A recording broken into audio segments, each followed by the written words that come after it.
தேவனே நான் ஓமதண்டையில் இன்னும் நெருங்கி சேர்வதே என் ஆவல் பூமியில். லூக்கா சுவிசேஷம் 5ஆம் அதிகாரம் 4-5 வசனத்தில் பாருங்க. அவர் போதகம் பண்ணி முடித்த பின்பு சீமோனை நோக்கி, ஆழத்திலே தள்ளி கொண்டு போய் மீன் பிடிக்கும்படி உங்கள் வலைகளை போடுங்கள் என்றார். அதற்கு சீமோன், ஐயரே, முழுவதும் நாங்கள் பிரயாசப்பட்டும் ஒன்றும் அகப்படவில்லை. ஆகிலும் உம்முடைய வார்த்தையின்படியே வலையை போடுகிறேன் என்று சொல்லி ஆண்டவர் இயேசு சொன்ன வார்த்தையை கேட்டு அவர் வார்த்தையின்படியே படகை ஆழத்துக்கு தள்ளி கொண்டு போய் வலைகளை போட்டார். என்ன நடந்தது? 2 படகு அமிழத்தக்கதாய் திரளான மீன்களை பிடித்தார். இந்த பெரிய ஆசீர்வாதத்துக்கு என்ன காரணம்? கர்த்தருடைய வார்த்தையின் மேல் பேதுரு வைத்த விசுவாசம்.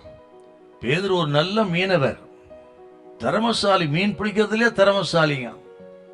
ஒரு பக்தன் சொல்றாரு, மீன் பிடிக்க வலைகளை பல வலைகள் இருக்கிறது, சில வலைகளை சில திறமசாலி தான் போட முடியும். அப்படிப்பட்ட திறமசாலியில் ஒருவர் பேதுரு. ஆனால் என்ன நடந்தது? முழுதும் பிரயாசப்பட்டு ஒன்னும் அகப்படல. வெறுமையான படகோடு இருக்கிறாருங்க. அப்படி வெறுமையான படகோடு இருந்த பேதுரு பார்த்தா சொல்றார், உன் படகை ஆழத்துக்கு தள்ளி கொண்டு போய் வலைகளை போடு. அந்த கர்த்தருடைய வார்த்தை விசுவாசித்து உமது வார்த்தையின்படியே வலையை போடுகிறேன் என்று வார்த்தையின் மேல் விசுவாசம் வைத்தாருங்க. திரளான மீன்களை பிடித்தார்.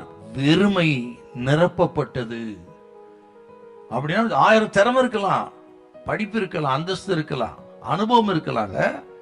ஆனால் எல்லாம் ஒரு நாள் கைவிடும், ஒண்ணு இல்லாது போயிடும். ஆனால் கர்த்தருடைய வார்த்தை மேல் வைக்கிற விசுவாசம் தான் இழந்ததை திரும்ப கொண்டு வரும். உங்க வீட்டை, குடும்பத்தை, எதிர்காலத்தை நிரப்பும். வறுமை மாறும், வெறுமை மாறும், கர்த்தர் நிரப்புவார். தேவை விசுவாசம், வார்த்தையின் மேல் வைக்கிற விசுவாசம்.